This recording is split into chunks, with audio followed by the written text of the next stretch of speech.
स्वॉट analysis basically एक plus आप sign बनाएंगे, SWOT। इस स्वॉट एनालिसिस में आपको आपकी स्ट्रेंथ वाले सब्जेक्ट लिख फेज 2 पे। अब जो फेज 2 है हमारा, वो लगभग हमारा चलता है जनवरी और फरवरी, 2 महीने का ये फेज। आप 50 to 60% आप ओवरऑल यूपीएससी का सिलेबस कवर कर लोगे। ये मैं बहुत बड़ा स्टेटमेंट बोल रहा हूं, लेकिन है।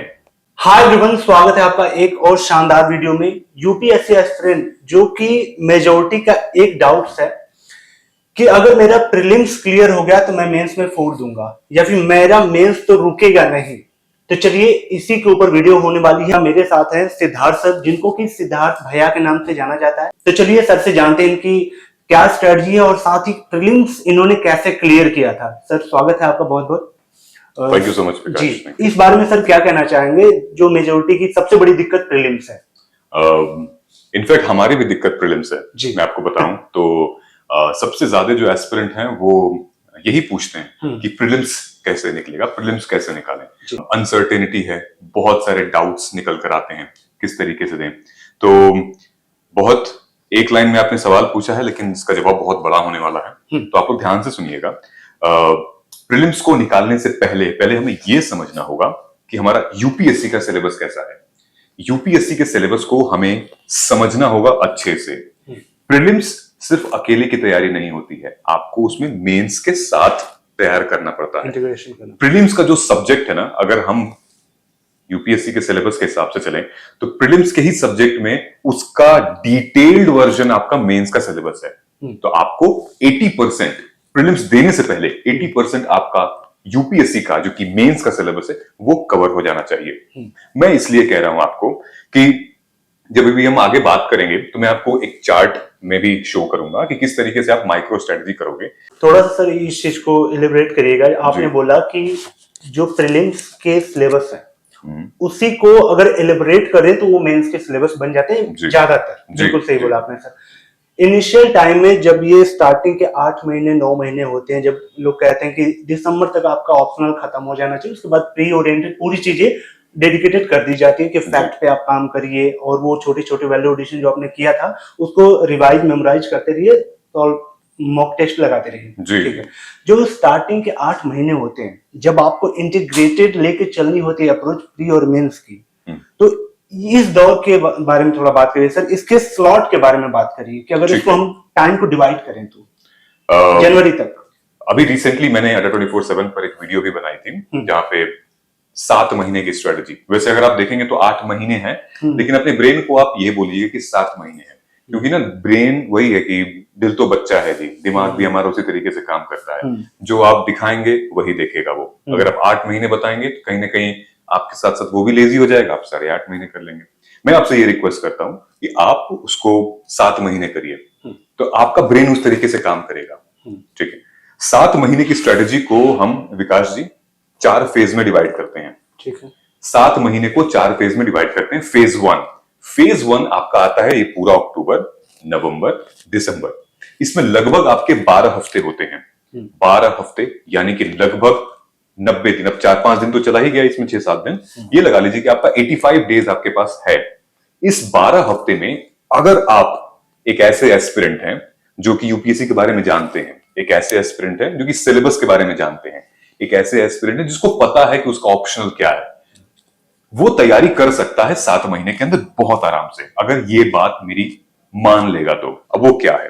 फेज 1 में अक्टूबर, नवंबर, दिसंबर आपको शुरू करना है पॉलिटी से। आपको शुरू करना है 2 सब्जेक्ट के साथ। ठीक है। अभी आपको थोड़ी देर बाद स्क्रीन पर एक शीट दिखेगी, उस शीट से आप रेफर कर सकते हैं। पॉलिटी से शुरू करना है, इकोनॉमिक्स से शुरू करना है। इसका बहुत बड़ा रीजन मैं आपको बताता हूं। किसी भी राज्य को चलाने के लिए राज्य व्यवस्था यानी कि जो हमारी पॉलिटी होती है वो जरूरी होती है, और आर्थिक व्यवस्था जो हमारे अर्थशास्त्र यानी कि चाणक्य ने भी इन्हीं 2 बातों पे ज्यादा फोकस किया था कि आपके जो राज्य व्यवस्था होनी चाहिए वो, और आपकी अर्थव्यवस्था। मैं विकास आपको बताना चाहता हूं कि आप ये दोनों सब्जेक्ट्स को कवर कर लोगे तो आप 50 to 60% आप ओवरऑल यूपीएससी का सिलेबस कवर कर लोगे। ये मैं बहुत बड़ा स्टेटमेंट बोल रहा हूं, लेकिन है। अब मैं इसको क्लैरिफाई देता हूं कैसे। पॉलिटी, क्या आप इतिहास कि सब्जेक्ट में पॉलिटी नहीं आती है क्या? क्या आप ये बताइए, अगर आप पढ़ेंगे 1857 का रिवॉल्ट, तो वो हिस्ट्री का पार्ट है और पॉलिटी का भी पार्ट है। तो उन्होंने कैसे अपने राज्य व्यवस्था को मेंटेन करके रखा था।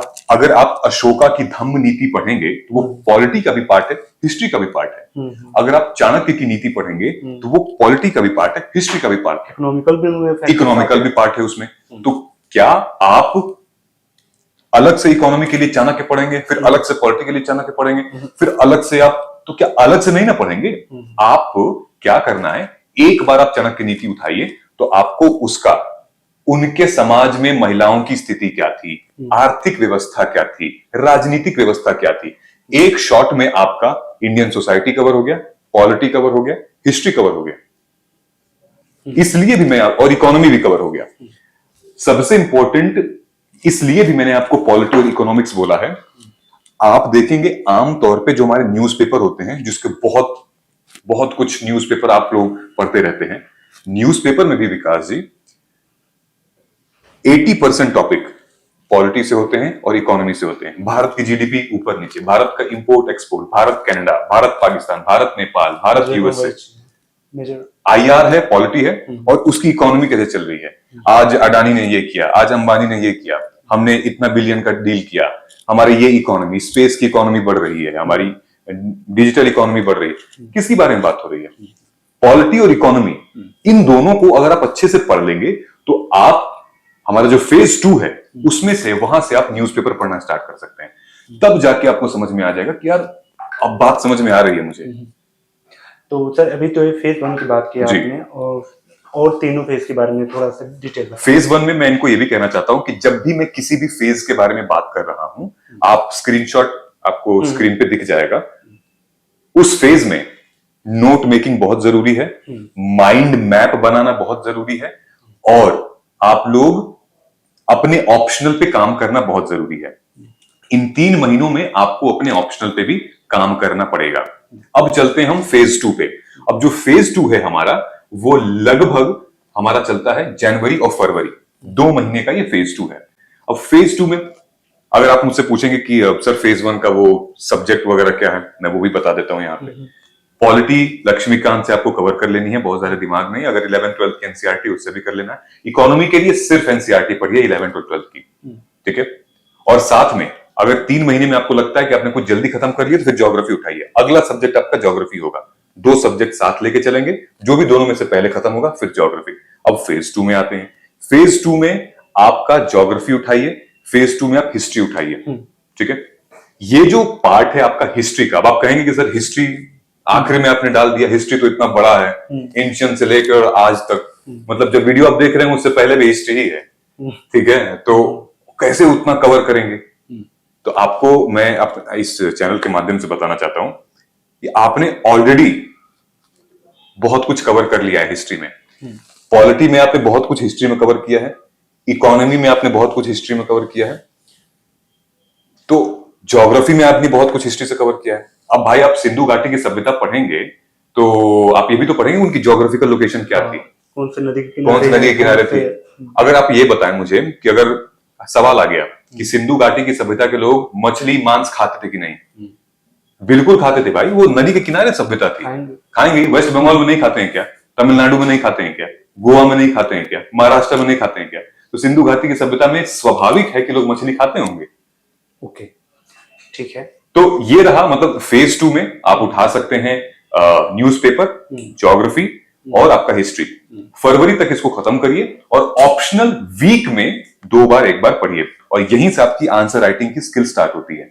क्योंकि सर आपने सब कंप्लीट कर लिया, फेज 1 भी कंप्लीट कर लिया आपने, फेज 2 कर लिया है, तो आपको एक समझ आ गया है कि भाई दुनिया कैसे चलती है, इतिहास में क्या हुआ था ये। ठीक है। थर्ड और फोर्थ की थोड़ा सा, थर्ड वाले का क्या आंसर होगा? थर्ड काफी रेलेवेंट है। थर्ड में हमारा आ जाता है मार्च और अप्रैल। अब मार्च और अप्रैल में चूंकि प्रीलिम्स पास है, तो मार्च और अप्रैल में आपको क्या करना है, आपको उठाना है साइंस और टेक, आपको उठाना है एनवायरमेंट। साइंस में आप जनरल साइंस पढ़ेंगे, एनसीईआरटी 6 से क्लास 10th की, और टेक पार्ट जो है, टेक पार्ट आप nano technology, biotechnology, space technology, military technology, defence technology, सारे टेक्नोलॉजी जितनी भी है वो आपको कवर करना है। ये एक स्टैटिक पोर्शन है, ठीक है। टेक का जो पार्ट है वो आपका करंट अफेयर से आ जाएगा। करंट अफेयर जो कि आपको पढ़ना ही पढ़ना है डेली 1 घंटे। अगर आप फुल टाइम एस्पिरेंट हैं तो 2 सब्जेक्ट को 3-3 घंटे दे रहे हैं। आंसर राइटिंग अगर आप ऑप्शनल को 1 घंटे दे रहे हैं तो करंट अफेयर को आपको 1 घंटे देने हैं। इससे मिला के 8 घंटे की तैयारी हो गई। ठीक है। तो आपको फेज 3 में साइंस, टेक, एनवायरमेंट रिवीजन करेंगे फेज 1 और फेज 2 का। ऐसा नहीं कि रिवीजन नहीं करेंगे, रिवीजन बहुत जरूरी है। और रिवीजन कैसे करेंगे? जैसे नोट्स मैंने बताया था शुरू में, नोट्स बनाइए, उससे रिवीजन करेंगे। करंट अफेयर ही आपको पढ़ना ही है। और फिर यहां से आप शुरू कर सकते हैं अपने टेस्ट लगाना। मॉक टेस्ट सब्जेक्ट वाइज लगाइए, वीकली आप लगाइए मॉक टेस्ट, एफएलटीज। इस तरीके से आपका लगभग विकास 85% सिलेबस इनका कवर हो जाएगा यहाँ पे। प्री में पीवाईक्यू जो है, पीवाईक्यू को सॉल्व करने का अप्रोच जो होता है, लोग कहते हैं कि अगर एक ऑप्शन उसमें सही है और 3 गलत हैं तो 3 जो गलत है उनके भी 360 घूमना होता है, वहां से भी आपके सिलेबस कवर होते हैं। आप इस चीज को कैसे देखते हैं? मैं तो सबसे पहले ये बताना चाहता हूँ, आपने बड़ा अच्छा सवाल पूछा पीवाईक्यूज के ऊपर। बच्चे क्या करते हैं, अपने उम्र से ज्यादा के साल का पीवाईक्यू ले आ देंगे। उम्र है 22 साल, पीवाईक्यू लगा रहे हैं 30 साल की। अरे भाई क्यों लगा रहे हो आप? 30 साल पहले का जमाना कुछ और था। आप 10 साल का, मैं तो ये कहता हूं कि आप 2014-15 से उठाइए। क्या जरूरत है इतना बर्डन लेने की? इतना मोटा मोटा किताब रख के किसके ईगो को सेटिस्फाई करना चाहते हैं आप? कुछ नहीं होता है, मैं आपको बता रहा हूं। लिटरली आप 10 साल की, उतना अंदाज लग जाएगा। ठीक है, आपकी जर्नी से थोड़ा सा सीखते हैं सर कि जो आपने एनालिसिस किया है अभी प्रीलिम्स को, जी जी, क्या लगता है आपको? आपने 10 साल 15 साल जो भी आपने सर एनालिसिस किया हो प्री का, क्या प्रीलिम्स में क्वेश्चन रिपीट होते हैं? बिल्कुल। प्रीलिम्स में भावार्थ उनके अलग अलग होते हैं। क्वेश्चन जो है आपको समझना पड़ेगा कि एक ही अशोक के टाइम से ही उसको अगर हम अच्छे से पढ़ें तो वहीं से सवाल आ रहे हैं। अगर फॉर एग्जांपल अगर हम चलिए करंट का टॉपिक उठाते हैं, यूनिफॉर्म सिविल कोड हो गया, समान नागरिक संहिता हो गई, या पार्लियामेंट में आप देख रहे होंगे बहुत सारे जो एमपीज हैं उनकी सदस्यता सस्पेंड कर दी गई है। तो सवाल जो है वो बेसिकली इधर से ही घुमा के ले आएगा कि संविधान में कौन सा आर्टिकल है भाई इसके बारे में बात करता है, डिस्क्वालिफिकेशन में कौन कौन से लोगों का हाथ होता है, उसका सस्पेंड में कौन सस्पेंड करता है, किसके पास इतनी पावर रहती है। सो बेसिकली मैं इस बात से बिल्कुल सहमत हूं, सवाल रिपीट होते हैं, उनका भावार्थ अलग होता है, बिल्कुल होता है। और सिर्फ यूपीएससी में नहीं, अलग अलग राज्यों में भी सवाल आते हैं, लेकिन भावार्थ अलग होता है, चेंज होता है। हूबहू तो कौन ही पूछेगा, बिल्कुल भावार्थ अलग अलग होते हैं। ठीक है, एग्जाम हॉल से निकलने के बाद मन करता है कि क्यों फालतू में हमने इतने 50 या 30 मॉक टेस्ट लगा लिए, टेस्ट सीरीज लगा लिया, वहां से तो कोई क्वेश्चन ही नहीं फंसा, तो क्या मॉक टेस्ट ना लगाएं? बहुत अच्छा सवाल है। नहीं फंसता है, हमारा भी नहीं फंसा था, आपका भी नहीं फंसा होगा, मुझे पता है। इस साल तो प्रीलिम्स का बिल्कुल नहीं फंसा होगा, राइट? लेकिन इसका ये मतलब नहीं है कि आप मॉक टेस्ट ना लगाएं। मॉक टेस्ट सिर्फ इसलिए नहीं लगाया जाता है कि हमारा कोई सवाल फंस जाए। मॉक टेस्ट इसलिए भी लगाया जाता है कि हम उस 2 घंटे में अपनी स्पीड टेस्ट कैसे करेंगे, हम उस 2 घंटे में कितने क्वेश्चन टारगेट करेंगे, हम उस 2 घंटे में अपनी मानसिक स्थिति को कैसे रखेंगे। ये एग्जाम जितना हार्डवर्क का है विकास जी, उतना ही ये लक का भी है। आप साल भर मेहनत करते रहे, 2 घंटे में जाके आपके हाथ ही कांपने लगे, आप सोए नहीं 2 दिन से, सब चौपट हो जाएगा।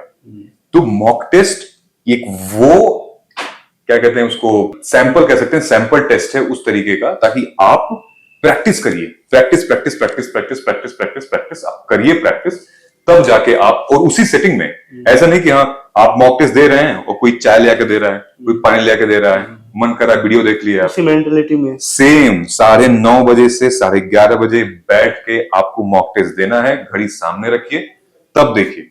ठीक है, इस मानसिकता में, और हो सके तो जब प्रीलिम्स पास आ रहा हो तो आसपास चले जाओ किसी स्कूल में, स्कूल वाले से बात कर लो, वहां बैठ के टेबल चेयर पे मॉक टेस्ट दो, करते हैं लोग ऐसे। ठीक है सर, कब से और कितना और किस तरीके से सॉल्व करना है मॉक टेस्ट को? मॉक टेस्ट अपने, एक मिनट सर, अपने स्ट्रॉन्ग पोर्शन को पहले हम उस टेस्ट सीरीज में कवर करें या वीक को करें, या कैसे बैलेंस करके करें? बहुत अच्छा सवाल है, यही है मेरा फेज 4। ओके, यही फेज 4 है। फेज 4 में हम क्या करते हैं, स्वॉट एनालिसिस करते हैं। बच्चे जो भी एमबीए किए होंगे उनको पता होगा स्वॉट एनालिसिस क्या होता है, फिर जो मेरे मेंटरशिप प्रोग्राम में है उनको पता होगा। स्वॉट एनालिसिस बेसिकली एक प्लस आप साइन बनाएंगे, SWOT। इस स्वॉट एनालिसिस में आपको आपकी स्ट्रेंथ वाले सब्जेक्ट लिखने हैं, कौन से सब्जेक्ट मेरा स्ट्रेंथ में है, ठीक है, जिसका कवर्ड है, आता है मुझे, लगा लूंगा। एक है वीक, डब्ल्यू से वीक। वीक में ये होता है कि आप कौन सा सब्जेक्ट आपका छूट रहा है, कहां से आपको लगता है कि यहाँ पे मुझे कवर करना चाहिए। एक होता है ओ से अपॉर्चुनिटी। अपॉर्चुनिटी में ये होता है कि ऐसा कौन सा सब्जेक्ट है जिसमें आग लगा दूंगा, फोड़ दूंगा, मतलब जान डाल दूंगा, कुछ भी आ जाए पूछते बता दूंगा। टी से होता है थ्रेट। वो कौन सा सब्जेक्ट है जिसमें आपकी मौत आती हो, मतलब भैया एकदम दूर ही रहे इससे, ना आए तो ही अच्छा है। हाँ। तो उससे क्या होता है विकास कि आप वीकनेस और थ्रेट वाला उसको प्रायोरिटी दीजिए, क्योंकि आपको नहीं पता कि यूपीएससी में सिर्फ किससे आना है, वो तो कहीं से भी पूछ देंगे। जो आपका स्ट्रांग होगा, आपको लिमिटेड ही क्वेश्चन तो होंगे, बाकी भी तो करना है। बिल्कुल, आप अपने वीकनेस और थ्रेट वाले पे ध्यान दीजिए और देखिए फिर, क्योंकि यूपीएससी का जर्नलिस्ट अप्रोच है। यू नेवर नो कि पॉलिटी से किस दिन ज्यादा आ जाएगा या फिर इन्वायरमेंट किस दिन कम आ जाएगा, तो ये तो किसी को नहीं कहा। इसीलिए हर सब्जेक्ट पे आप ध्यान दीजिए और जो वीकनेस है उस पर आप जरूर ध्यान दीजिएगा। तो हमारा जो फेज 4 है, इसमें आप स्वॉट एनालिसिस डे 1 में ही कर लेंगे। अप्रैल 30 तारीख को कर लीजिए या 1 तारीख को मई में, या उससे पहले स्वॉट एनालिसिस कर लीजिए। उसके बाद करंट अफेयर्स पूरा रिवाइज करना है, मॉक टेस्ट और टेस्ट सीरीज लगानी है। बहुत सारे लोग कहते हैं कि लास्ट के 10-15 दिन में टेस्ट सीरीज मत लगाओ, लेकिन हम अगर जितना भी कहेंगे तो बच्चों का मन नहीं मानेगा, लगा के ही रहेंगे। लगाना भी चाहिए। बहुत लोग कहते हैं कि मत लगाया करो, पढ़ लिए, नहीं, लगाना चाहिए, लेकिन उस टाइम पे जैसे मैंने आपको बोला 7:30 से 11:30, 9:30 से 11:30, और सेम सी सैट का भी बैठ के उसी टाइम पे आपको रिवीजन करना है। लास्ट सर, मन की बात क्या कहना चाहते हैं जो मैं आपसे पूछ ना पा रहा हूं, या फिर आपका जो एक्सपीरियंस कहता हूं? उससे पहले मैं आप सभी को एक चीज बताना चाहता हूं कि मेरे साथ कुछ लोग हैं ऐसे, और कुछ अच्छे लोग हैं जो कि यूपीएससी के स्टूडेंट के लिए कुछ कर रहे हैं।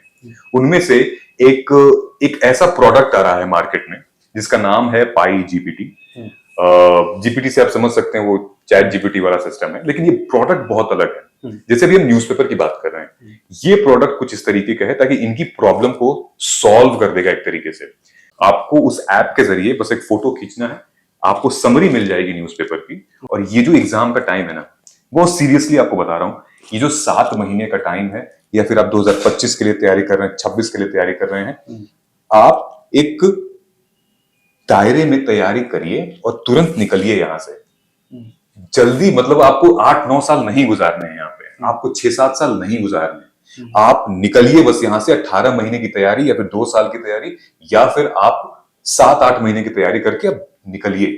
सिलेबस फॉलो करिए, जो मेंटोर आपको बता रहा है वो करिए। बहुत पचड़े में पढ़ने की जरूरत नहीं है। 10 लोग आपको बताएंगे हाई पढ़ो, हाउ पढ़ो, फलाना पढ़ो, ढिमका पढ़ो, ध्यान रहे इन बातों का। जीवन नहीं गुजारना है, अरे जीवन तो इसके बाद है ना। जीवन तो आप आईएएस बनेंगे तब लाइफ शुरू हुई, इसको खत्म करिए जल्दी से। और यकीन मानिए कि ऐसे लोग हैं जो कि एक ऐसा चैनल के साथ आ रहे हैं, सपोर्ट कर रहे हैं, एक आवाज बन रहे हैं आपकी। तो इन लोगों को भी मैं आपको भी बहुत शुक्रिया अदा करना चाहता हूं कि इस तरीके से आप आगे बढ़ सकते हैं, और जहां तक मैं सपोर्ट कर पाऊंगा आप लोगों को, वहां मेरा सौभाग्य रहेगा। Sir thank you so much. Hope guys की वीडियो आपको पसंद आई हो, और साथ ही मैंने जितना हुआ ट्राई किया कि चीजें वैल्यूएबल आपको मिले। कैसी लगी वीडियो, और आपके डाउट्स क्या है, क्या लगता है आपको कि आप इसी तरह की स्ट्रेटजी अपना के चल रहे थे क्या, या फिर कौन से फेस में आपकी क्या स्ट्रेटजी है, कमेंट जरूर करना। और जहां रहे सुरक्षित रहे, तब तक के लिए thank you so much and bye bye.